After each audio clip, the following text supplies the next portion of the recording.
In this tape, what we're going to cover is basic escapes. We call these high percentage escapes, and these are from various positions that we're going to use.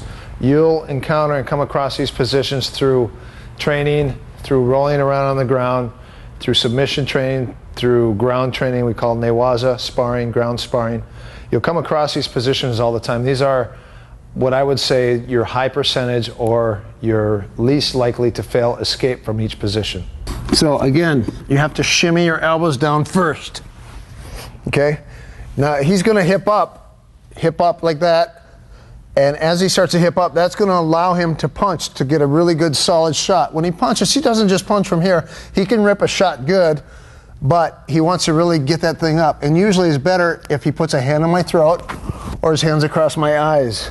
Okay, so when I wipe it, that punch comes straight down. And it's usually because the elbow is high. Okay, it doesn't come from the side. So again, what I've got to do is I've got to bridge him.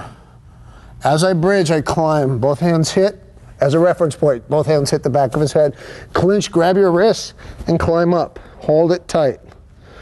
Okay, now as I've got all my weight now, all my weight's going to be on his shoulders.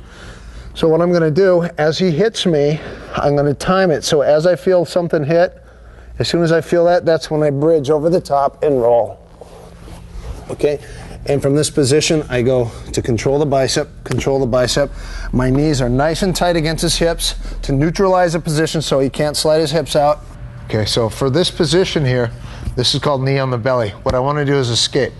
One of the most popular ways to escape this position would be controlling the pant and the knee, not this knee.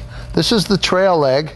So if I back up, he'll push off that leg just to keep that knee on me, okay? I start to bridge and he pose. Now I've got to use this and put him in what we call crossbody yokoshi hogatami. For a finish, I can jack this up. For striking, I use the knee here. I've got to be careful because he has the knee to my head too, okay?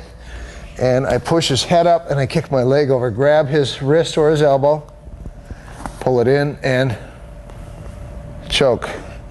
I prefer north and south because number one, it sets up mount, it sets up chokes, it sets up arm attacks, and it sets up shoulder triangles.